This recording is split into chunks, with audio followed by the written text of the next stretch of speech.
Fixing these blanks will be similar to some of the other blanks I fixed. You can see I've got some chip out. This wood is very soft. It's partially spalted. And then this one was the herringbone blank that I was working on. You can see I got quite a bit of chip out on that one and on that side as well.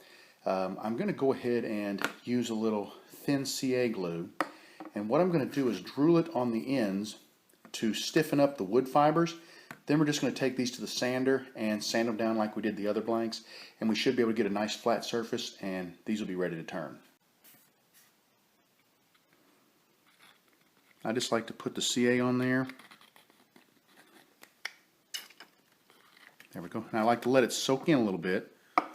I'll go ahead and let that sit, and whoops. While that's drying, I'll put a little bit on this one. Ooh, a little more than I wanted. I'm just going to let them sit for a second and dry, or actually really soak in. And then after they sit for a second, I'll go ahead and hit them with the activator just to finish them off, flip them over, get the other sides, and then we'll go to the sander. They've been sitting for about 30 seconds. Just a little quick spritz of accelerator, flip them over, and let's get this side. Now this one's not bad, but I'm going to go ahead and get it just to solidify it a little bit. I'm down to the end of my CA.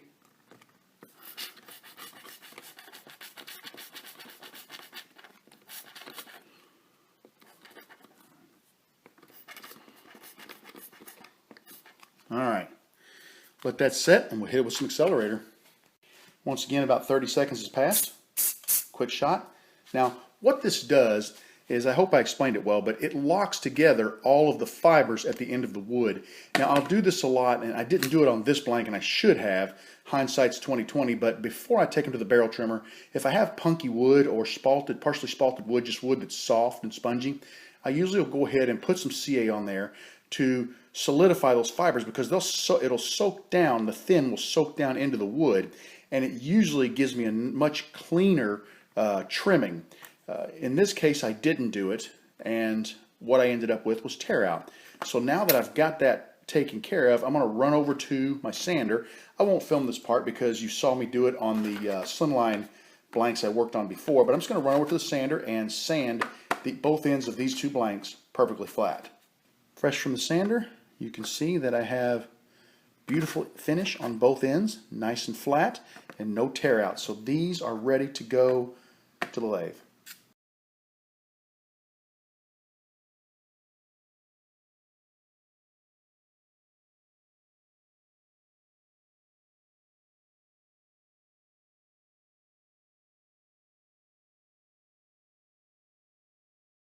Here's a piece of box elder that was sent to me, and it's beautiful. It's got spalting in it, but because of this, it's very soft, and the sandpaper just really chews at it. I also have the issue of a couple of wormholes. There's a wormhole here where he went through, and there was one here that tore out. What I'm going to do is I'm going to try a technique I tried in one of my earlier videos, and I got this technique from Steve Twiddell. Now, Steve commented on the technique after I used it and told me that instead of just sanding that crayon off, after you put it on, you've got the little blob on there, he comes back with a little knife and he trims it off or scrapes it off, and that stops it from smearing so bad. I've already sanded this to 400, so I'm hoping that'll help as well. But I'm going to go ahead and try this method again, and I'm going to do it the way Steve told me that he does it. Got my soldering iron, and I've got an orange crayon this time, so let's go ahead and melt some right in there. Ooh.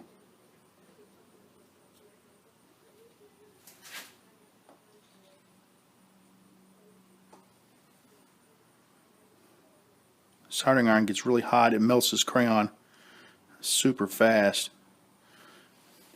Well, I'm going to have a lot of scraping to do. I can tell you that, but let me go ahead and get just a little bit more. Whoops. I have another soldering iron that I should be using. It's cordless. It runs on butane, and I should be using that one because it's a lot easier than fighting this cord. Alright, I'm going to let this cool. It's drying pretty quickly, but I'm going to let it cool just a little bit, and then I'm going to come back and kind of scrape some of it off and see what I can, if I can do this much better than I did last time. Crayons had plenty of time to dry, and I'm going to just take a razor knife and very carefully, I don't want to actually score the wood because I said a minute ago it is very soft. but I'm just going to try to scrape this crayon off the surface of the wood.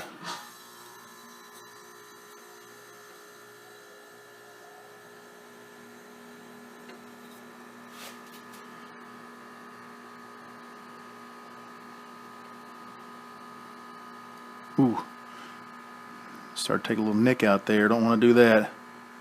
I'm going to come back and I'll probably start. I sanded this to 400. I'll probably start with about 320 and just clean this up a little bit. I don't want to get too crazy with it. Okay, I'll be real careful going over the hole because I don't want to dig down into it.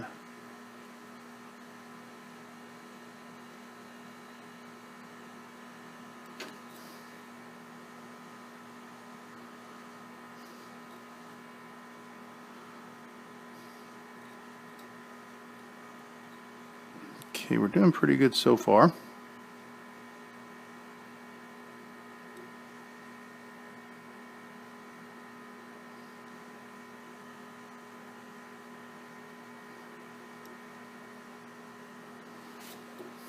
I'm taking a little bit, every now and then I take a little bit of wood shaving, but the thing is I'm hoping it's so light that I'll be able to sand it right out.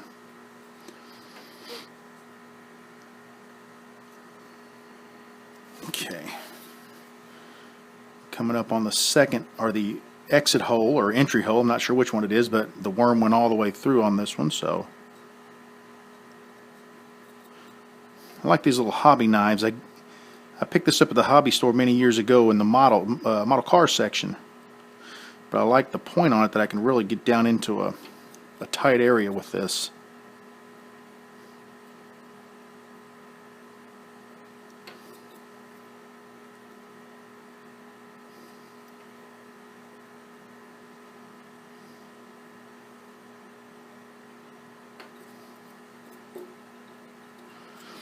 I hope that will help, and we've taken a lot of the crayon off of this blank, so hopefully there won't be anything or much at all to smear. I'm just worried about this up in here. Clean it up a little bit.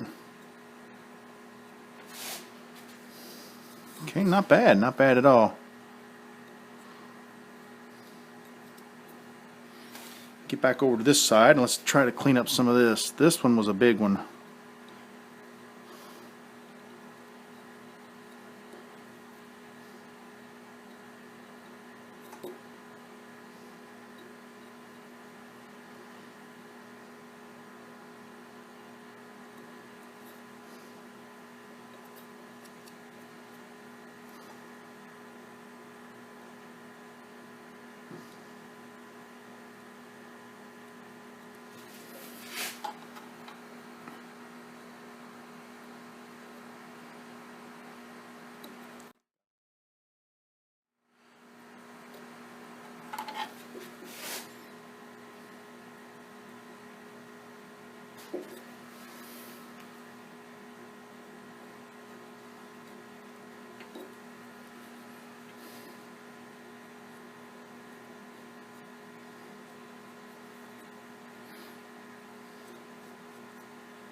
Okay, I've cleaned that up pretty good. I can still see a little bit of brass showing through right there. And over on this side, I found another one that I didn't see, another wormhole that I didn't see earlier. I'm going to go ahead and I'm going to use a different color. Maybe, I don't know, a red or a yellow. Let me see what I dig out of the crayon box. And we're going to touch those up again, clean it up, come back, sand it, and see how it looks. I chose this crayon.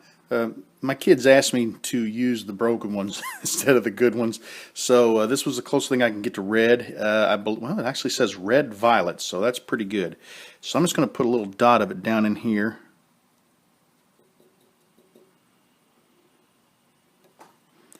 And we'll put a little bit over here.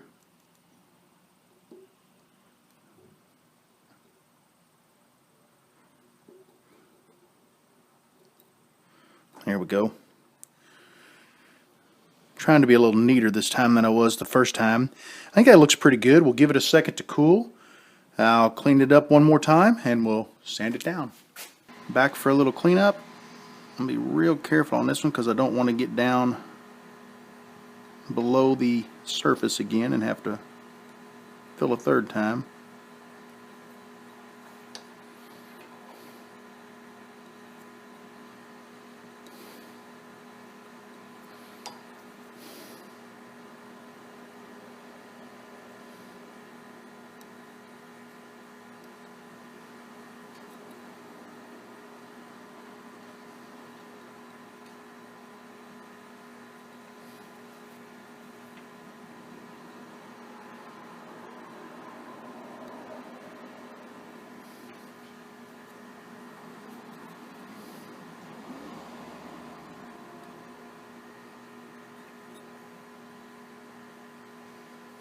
Yeah, that's not too bad. Get over here and see if we can clean this one up a little bit.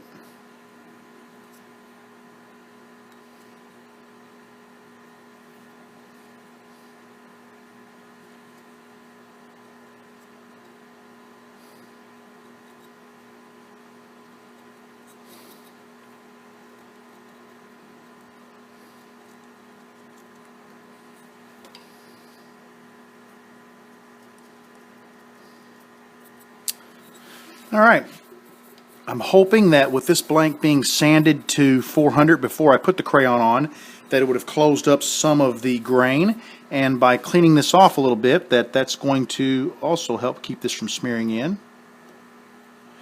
But we won't know until we sand, so just get a little piece of sandpaper here. We'll start off with, I tell you what, I'm just going to start off with some 400. Let me grab a piece of 400 and we'll sand her down.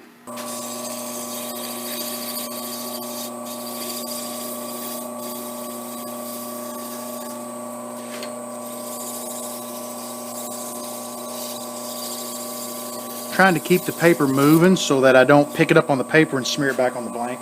Let me grab another clean piece.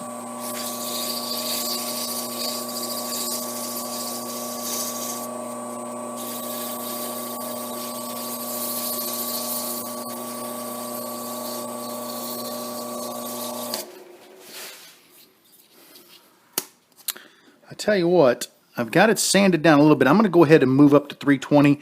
The oils in the crayon have sort of soaked into the wood a little bit, so I'm going to move up a grit, sand, and then I'll go back down to 400. I'm hoping by moving up a grit that I get into the grain a little bit better and pull some of that top layer of oil out.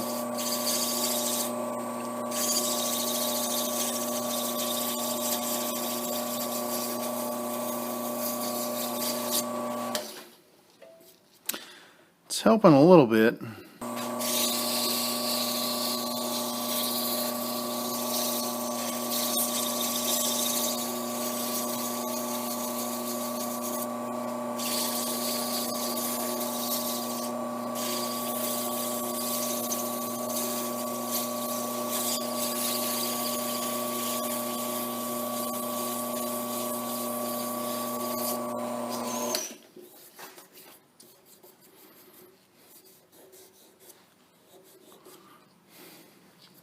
I'm dropping to some 220 now. I really just need to get a little deeper into that blank or into that wood in order to be able to pull that stain out. Just not having much luck.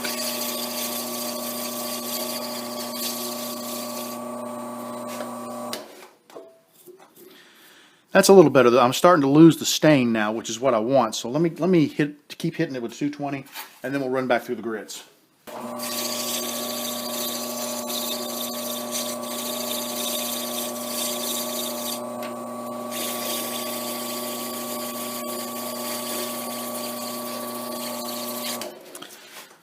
Looks like on this side over here, I took it back down to the tube, and this side too. This blank Man, it just kills me that this happened. I'm going to put this one aside for now. I don't know exactly what to do to try to fix this one. So I'm going to put it aside and we'll take another look at it later. This is a palm blank. I've been turning it, and as you can see, I'm getting a massive amount of tear out. I'm using a skew to turn this, and as I run the skew down the blank, the cut feels really smooth and really nice. You can't tell that this is happening until you turn the lathe off. I'm glad that I stopped and looked while I still have plenty of thickness left to the blank. What I need to do is I need to stiffen this blank up a little bit so that I can turn it and hopefully avoid the tear out. I have this product called Minwax Wood Hardener, and I've used it before with corn cobs to harden them to turn, and it worked really well. So I'm going to attempt to use this Minwax Wood Hardener to stabilize this blank a little bit and make it easier for me to turn and hopefully avoid the tear out. I know this blank is extremely light, so I know that it's going to want to float. So what I'm going to do is I'm going to try to use a little painter's tape and another blank to hold this down, whoops, in my container here. Now this is not very elegant, but I think that's enough to really hold it down. It just needs a little bit of weight, and all I did was take a blank and set it on top of that blank. Now what I'm going to do is pour my wood hardener in, and hopefully there's enough left in here to cover the entire surface of the blank. Luckily I believe there is. Now I'm going to let this set overnight and really soak up as much hardener, as much of the wood hardener as it can. And you can see the bubbles coming out of it where it looks like the air is coming out of the blank as the wood hardener absorbs. I'm going to go ahead and let this soak for a while. So this video, I'm going to go ahead and end. I'll come back and show this blank. I'm actually doing a video on the turning of this blank, so I will show this blank in that video.